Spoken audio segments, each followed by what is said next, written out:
Subminimal just sent me their new Nanofoamer Pro. I purchased with my own money the $150 original model. It's got a lot of drawbacks. The first one is that it's coated with some kind of a non-stick coating that everyone knows has chemicals and schluffs off chemicals into your food product. Even though it's supposedly food safe, it's still putting off those PFAS, whatever plastic. It's putting off chemicals and plastic. And the other thing that startled me is that the way that this goes in there, the impeller is what they're calling it, is at a slight angle, so that the right side of the impeller is actually a little bit closer to the bottom of the container than the left side, and it is where the magnets are driving the impeller. There's magnets rotating underneath the floor of this container and affecting through this much of a distance or so. They're really strong magnets. It's spinning this impeller. The problem is that where it's driving the right side of the impeller, that interaction that it has with the magnets and the non-stick coating in between is actually causing the non-stick coating to slough off. You can see clearly. And I was going to make a review about this. You can see it there. Definitely. So that's worn right through. So I thought it was really odd when they sent me this new 2.0 to review, and in it says, warning, if you hear the impeller touch the bottom of the jug, immediately raise it to avoid scratching the non-stick surface. Okay. There is no reason for them to enable that to be a possibility, other than to try to cover their tracks for the actual magnetic field between the motor underneath the vessel and the impeller magnets above. It is interacting with that non-stick coating, and it is wearing it away without even touching. But they're trying to spread the idea that, oh, it must be your fault if you see marks that are down in there. They are just including this huge warning to try to cover their tracks after coming out with that first product and realizing that their entire thing can't work because they can't move to stainless steel. They're using aluminum with a non-stick coating in here, and then because the magnets can't interact. They are interacting, but they can't get in the way of the field connecting with the impeller on the other side, like a stainless steel vessel would. And so they made this product. They had to have known that that's going on, because I only used it for about 2 or 3 months before it started wearing. I bet what happened was they were using so many new ones and improving so many new ones that they never really saw that sloughing off. They never used one every single day. They never used the same one every single day for 3 months when they first came out with the first prototypes. And then they started, making a GoFundMe and stuff like that to make this, or Kickstarter or whatever they call them. And then it was just kind of like, okay, well, now we have to address that. And this is how they're doing it. Instead of like redesigning it by putting the motor on top so that you don't have to rely on some kind of weird magnetic field. I was hoping they'd get rid of the need for this paddle, this like silicone paddle. I mean, that's another chemical that's just like, ew, it's gross, disgusting, porous. It's like plastic is porous and sloughs off. Silicone is. They totally did this to cover their tracks. Made it adjustable. So you can't even tell, like, you can see that little line. That's between clicks. 0.4 millimeters. It makes no difference, except for so that they could use it as an excuse to say that you must have gotten too close to. Why'd you make it to where it can possibly make contact with the bottom and scrape away the nonstick coating? And you actually didn't. It's not actually like touching the bottom, but to make it get real close so they can use that as an excuse. Well, maybe you were pressing down on the top, or maybe you pushed your lid on too hard, or something like that. That's probably their line of excuse for customers now that are complaining about that wear mark at the bottom. It's your fault. It's too low and you press too hard. Literally, here is the 3 options. This is the longest setting. You can see the little line right there. You'll see it come out. This is your middle setting. And that is the lowest setting. And then the three settings lower than that will make contact with my cream and can be used as an excuse as what caused the magnetic field abrasion. It can be they can use the excuse that, oh, it must have been physical abrasion. It's sneaky snake. They got a new nanofoamer or microfoamer that has a stainless steel top, and they're doing a Kickstarter for it right now. And now they've just given us a bunch of new pseudo settings here that are just to cover up their engineering mistake to have this impeller driven not by a motor above, but through a electromagnetic connection with a spinning impeller of magnets underneath the floor of this, with a non-stick coating in between. And they failed to care to start redesigning that once they probably realized that was what's going on, because they couldn't find any way around it. The magnetic field is going to break down the non-stick coating and leave that mark. And so they decided to deceptively redesign it. Instead of to morally redesign it, they deceptively redesigned it with the ability to extend this in negligible way to not make any difference in the actual product, but to make a difference in their claims. Oh, you missy moo. You're such a good sheep. Say hello, Missy. Good girl. Yeah. Good sheep. Beautiful. Alright, I thought it was weird. This new replacement 2.0 upgrade, you can see in the lower quadrant of the bottom that right where the magnet spins, it has warped something. Like, you can noticeably see that the floor of it right there has a circular pattern.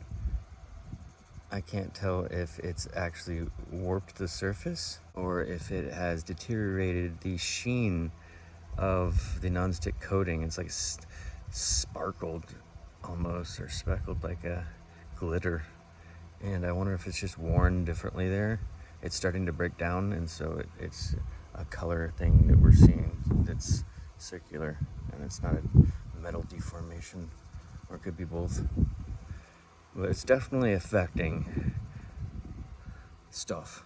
You can see already. And I've just been using this for a couple days. That's crazy. Oh man. It only took 1 month for the new 2.0 to start getting a wear mark. And that was only on the top 3 settings. It wasn't on the bottom 3 settings, so there's no way that the impeller touched the bottom. That is all magnetic field interference.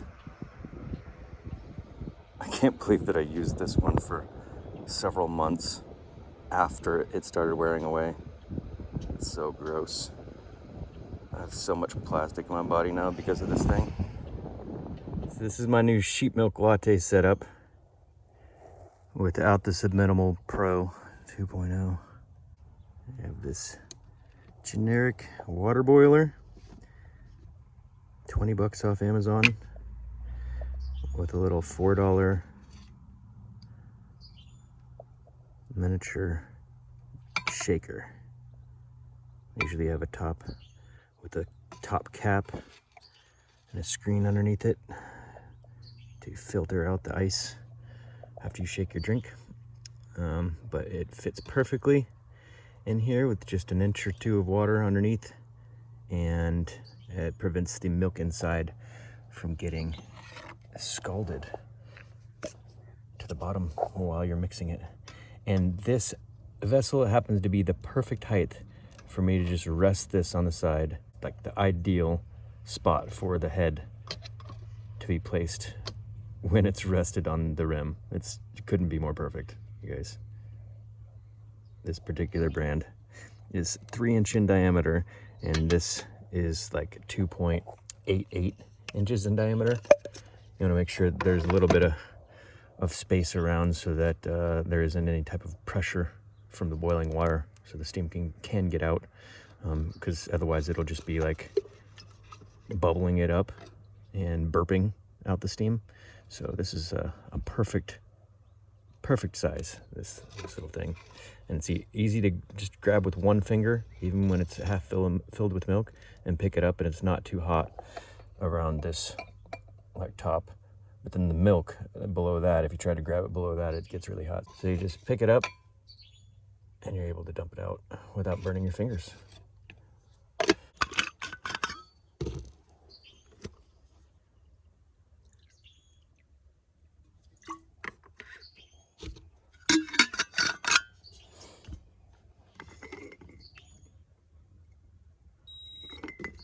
Yeah, this is my morning routine, my new morning routine.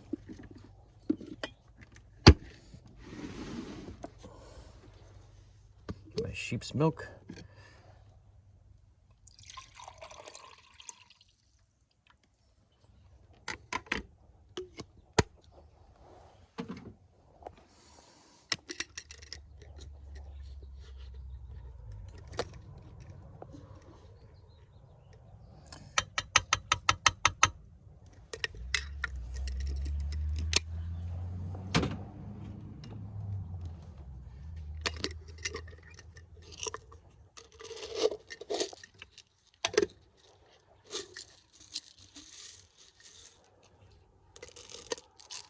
And this is perfect. I don't need to use a scale because this is skinny enough of a dosing vessel that it makes the top line more defined, so that yeah, I know that if I fill this up to the absolute brim where my finger's able to touch the beans on top, that's oftentimes too much. But anything less than this isn't enough. It's very easy to visually judge with a narrower dosing vessel, and you don't need a scale. I have a scale that I was using, but I found time and time again after weighing my eyeballed approximation that it weighed within 0.2 of a gram. I hold this grinder sideways so it doesn't feed the beans in too quickly, and smash the ideal granule size down into a smaller particle size called fines. And try to grind coffee beans too quickly, it'll actually double grind them and triple grind the particles before they actually exit out the bottom of the grinding wheel area. Try to force them too fast. So I hold it sideways so it feeds them in as slow as possible. Also makes for a more enjoyable, peaceful hand grinding experience. You have little resistance.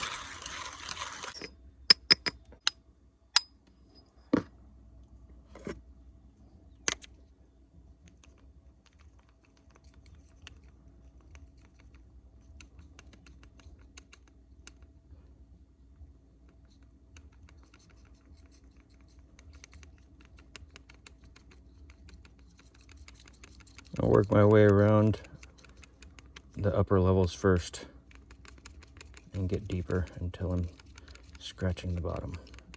And then once I go around, scratch the bottom, then I go around the center and scratch the bottom. Evenly break up and distribute the grounds so the water being pushed through goes through each part evenly instead of being channeled through the looser areas and the water avoiding the tighter areas. You gotta make every little granule worth it, because this is already a less efficient process, more wasteful process than like smoothie making. Smoothie making, you're consuming all the fiber, all the plant particle, but tea and coffee, they're rather wasteful. So everything we can do to maximize efficiency.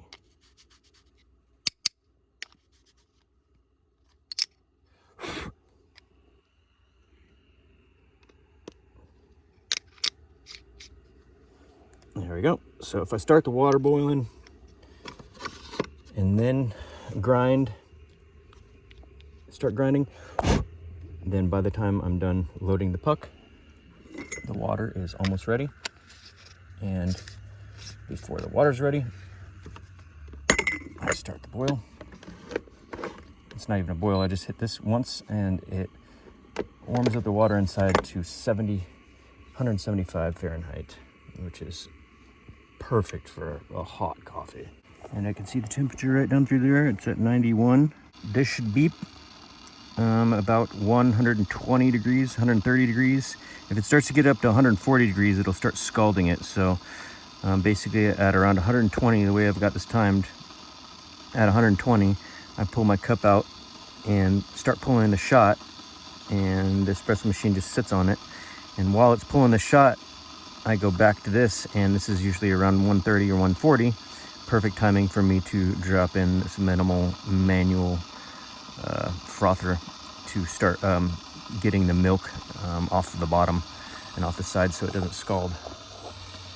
And there, the espresso machine is ready.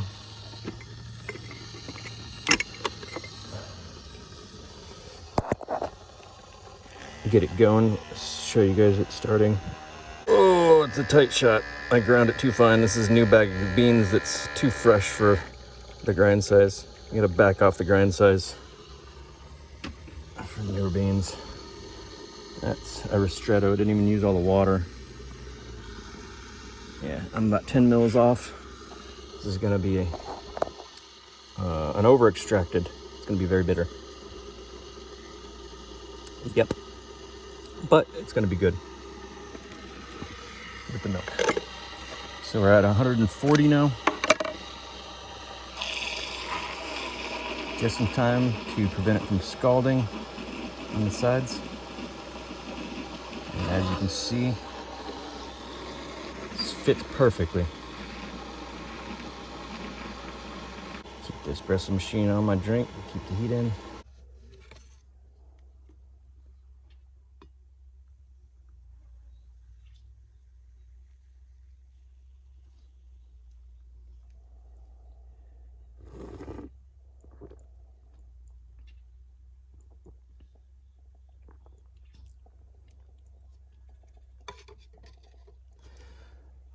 Awesome. Thank you, God. Wow. Beautiful.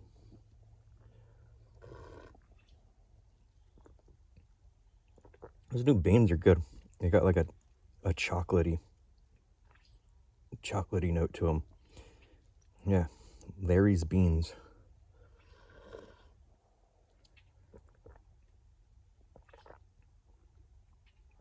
Very cocoa-y. That's amazing. Awesome. An awesome new milk frothing station. This is much better than the Subminimal Nonstick coating schluffing design.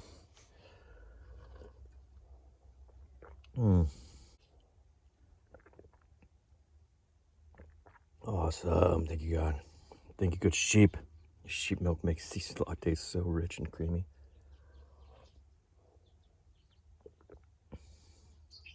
best latte I or anyone who's ever tasted it has ever tried. You can encourage the flow to go through the tighter areas of the puck by leaning this espresso maker to one side or the other. It'll help to get it to start flowing in that area.